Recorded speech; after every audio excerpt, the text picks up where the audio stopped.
Cool. Well, welcome to the Cluster API Provider AWS office hours on Monday, the 5th of September, 2022. Just a reminder that we abide by the CNCF Code of Conduct. So this basically means please be kind to each other. The meeting notes are shared in this window. I will pop the link into the chat window in a minute as well. So please add yourself to the attendee list. And if you have any things you'd like to discuss, please add it to the agenda list. We've got a fairly light agenda today, so it might be a quick meeting. If you'd like to talk, please use the raise hands feature. And if this is your first meeting, let me get my attendee list up. Feel free to unmute yourself now. Don't worry about raising your hand, and just if you want to, and just introduce yourself. You don't have to, no pressure, but if you'd like to, go for it.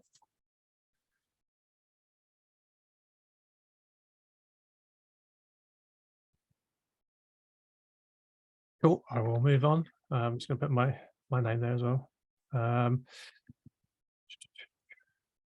So it's Labor Day today, isn't it, in the US? So there's probably not going to be a huge number of people on this call today.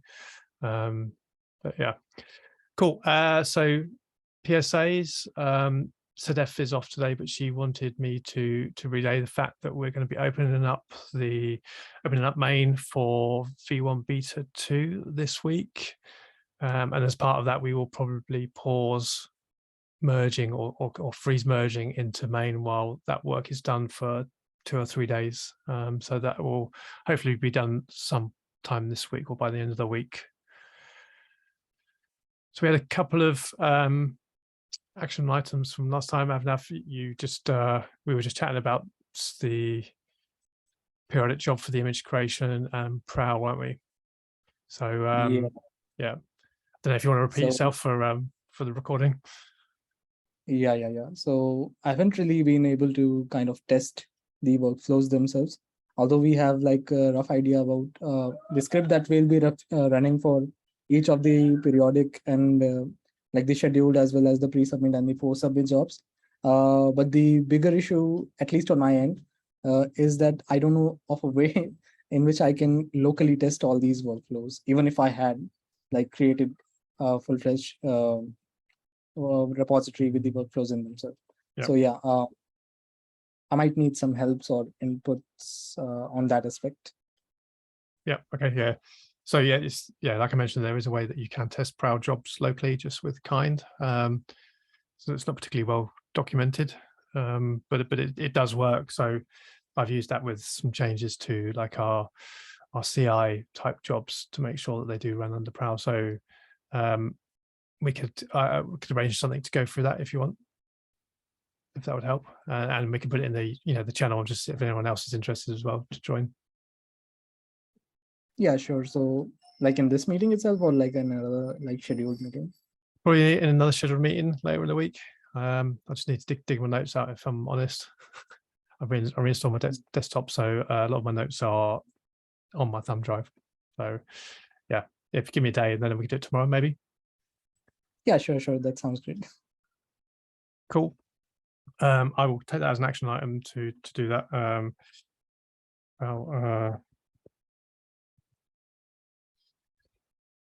Cool. So actually, the second action item was on the IPv6 stuff. And we were going to say we need to be clear about whether it's dual stack or not. And I think that we've probably addressed this, haven't we? Mm-hmm. Yeah. So yeah, we did. Yeah, cool. Let's put a nice tick against that. And that has, obviously, the IPv6 stuff has merged as well this week, or last week, along with the launch template support in AWS Managed Machine Pool. So that's good. So we only have one other agenda item, which was a discussion that was kicked. Oh, go for it, Ankita. I was just appreciating that IPv6 got merged. It was a wave. It was a clap as opposed to a hand. Yeah, nice. Cool. Yeah, thank you for everyone. That was a big chunk of work, really. Yeah, it's just big. Yeah. In an unknown code base. Just jump straight in there. Cool. So we can move on to the discussion around the private stroke air-gapped clusters in Kappa, and this was kicked off by a discussion on Slack stroke this issue. And this is, I guess, it was kicked off by the wanting to use a proxy. Is that right? I see Patrick's on the call. Go for it, Patrick. Yeah, I don't know, René, are you here too? Or so if not, I would talk about this issue.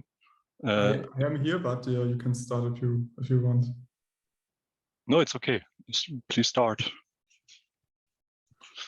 Yeah, okay. So basically we tried to we just tested the cluster API for our environment, and we have the restrictions that we have to deploy clusters internally without any internet access. So we tried to deploy a private cluster using this bring your own infrastructure method, and we had some issues with the let's say normal meshing pool. So we switched to the managed meshing pool, and we tried to test the ES authentication on pods and failed on pulling images from Docker Hub basically, and that's why we tried to test the proxy configuration, and we ran into the issue that we weren't able to set the proxy configuration on the node level.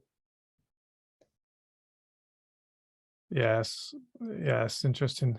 Yeah, so for AWS managed machine pool, we don't currently use the generated user data from EKS config like we do for just normal machine pools, AWS machine pool and machines. So we rely on the user data that is generated by AWS in the absence of you specifying one. So I think there's a couple of pieces of work probably to get this done. One is to support using EKS config like the other machine types. So then we could then potentially extend EKS config to allow you to set the proxy information. I don't know if anyone has any thoughts. Patrick, your hand stood up. I don't know if that's. Yes, I just wanted to add that our main goal is to go to a fully air-gapped environment. So we want to get rid of the proxies at some time, but we are not aware if we can in one of the next steps. And I've seen that the EKS cuddle tool brings some or have some flags where we can use own launch templates, and I'm curious about if we could do it in this project, like in the EKS cuddle project, like it's implemented there. Yeah. But then I think it will. I don't know if we have had some other issues, René. So I think this is the only thing which holds us back to use the cluster API, and this was just a spike of us, and I think we have invested just a week for that, or just a couple of days, and we could go very far, but had to hack then the node pools and had injected some user data from there, but some proxies, and restarted the machines. But I think it looks very good to us, but yeah, it's missing that we can't use some launch templates, and I'm not aware of how we can help in this project, and because we have some Go experience, but yeah, it's very complicated to contribute, and I wouldn't know where we could start, or would you say it's too big to fail for one of our first issues, because we want to participate and just didn't want just to create some issues and wait for somebody to solve it for us. yeah, I'll come back to the contributing bit. So Goge, I know you got your hand raised. Yeah, regarding the sorry, I'm a bit sick. Regarding the EKS Scuttle thing, the only the only issue with what EKS Scuttle does in that regard, when it says you can create a private cluster, is that it will set the, so once it finishes provisioning everything, it shuts off the cluster for public access. And we can't do that in Kappa because we continuously need to be able to reconcile the cluster, so we can shut off access to the cluster the same way as EKS Scuttle does. So that would be another problematic thing to tackle. And yeah, I wanted to add regarding the contribution that I did start with IPv6. It took me like 3, 4, 5-ish months to get there. So yeah, I feel your pain on contributing. It's not so easy. But that said, the code is structured really nicely, and everything you expect things to be at are at those locations, which is pretty cool. So like, there are no architectural surprises, basically. Cool. That's what I gathered. That's good to hear. Go for it, Patrick. Yeah, just a question. I think the first speaker said it. It's I'm not aware how to test all the things against a real AWS accounts and so on, because we are very restricted in our accounts and have some service control policies in place. So it's not a plain account, and yeah, how to test the whole stack and so on. But yeah, we are very curious about that. And yeah.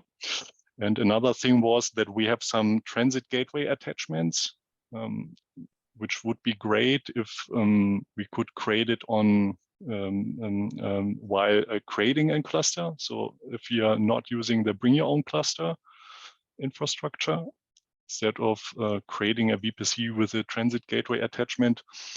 But on the other hand, I thought of if we could use Crossplane for creating a VPC and so on. And after that, using the cluster API for creating a cluster. So I would like to ask you, for your experience, if you have some good experience with creating fully private clusters, or are we some exotic guys who wants to do something new? I don't know. I'll give some time to see if anyone wants to answer. So to answer your question, I don't think you are too exotic wanting completely private clusters.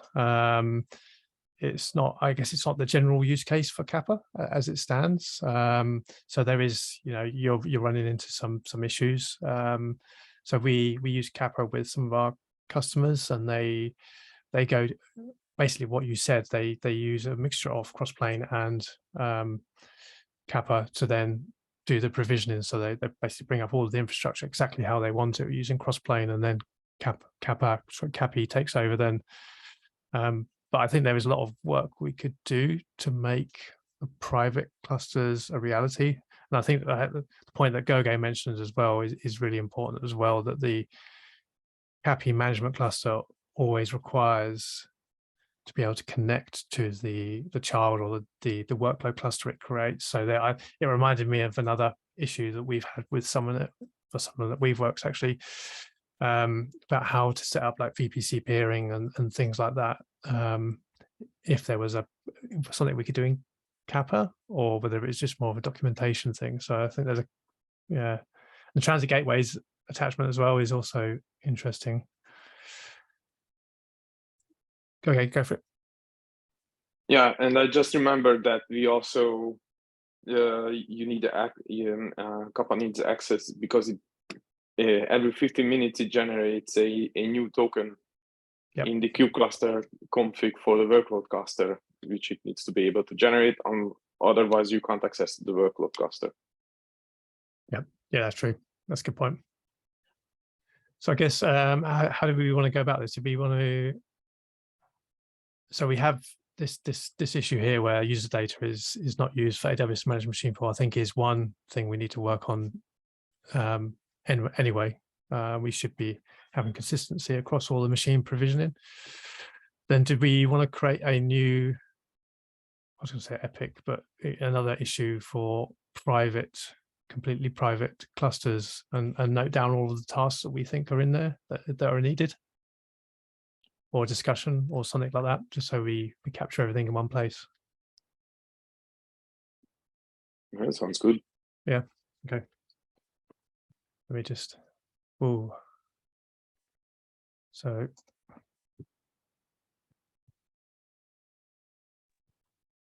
Could be another interesting thing after IPv6.